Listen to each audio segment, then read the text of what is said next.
वामन जयंती की कथा त्रेता युग में बलि नाम का एक महान पराक्रमी असुर राजा था। वह पराक्रम और दानशीलता में इतना प्रसिद्ध था कि तीनों लोकों पर उसका अधिकार हो गया। उसकी शक्ति देखकर देवता भयभीत हो गए और भगवान विष्णु से रक्षा की प्रार्थना करने लगे। भगवान विष्णु ने सोचा, बलि दानशील है, परंतु अहंकार उसके भीतर बढ़ रहा है। उसे पराजित करने के लिए बल की नहीं, बुद्धि की आवश्यकता है। तभी उन्होंने वामन अवतार लिया, एक छोटे से ब्राह्मण बालक का रूप। यज्ञशाला में आगमन। एक दिन बलि महाराज विशाल यज्ञ कर रहे थे। तभी वहां छोटे कद का तेजस्वी ब्राह्मण बालक आया। उसका चेहरा शांत और दिव्य आभा से दमक रहा था।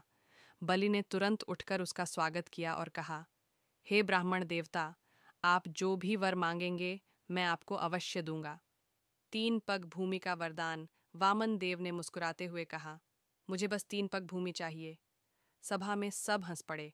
इतना छोटा बालक और इतनी छोटी सी मांग। लेकिन बलि ने वचन दे दिया। वामन का विराट रूप जैसे ही बलि ने संकल्प किया, वामन देव अचानक विराट हो गए। एक पग में उन्होंने पूरी पृथ्वी नाप ली। दूसरे पग में पूरा आकाश और स्वर्गलोक समा गया। अब तीसरे पग के लिए कोई स्थान ही नहीं बचा। भगवान वामन बोले, राजन, अब तीसरा पग कहाँ रखूं?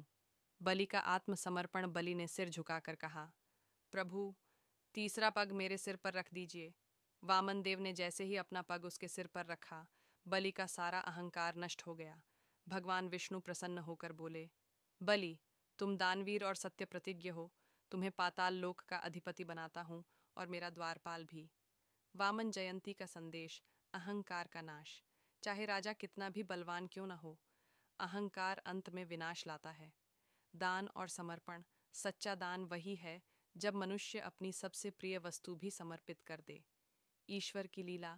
भगवान बल से नहीं, बुद्धि और विनम्रता से कार्य सिद्ध करते हैं।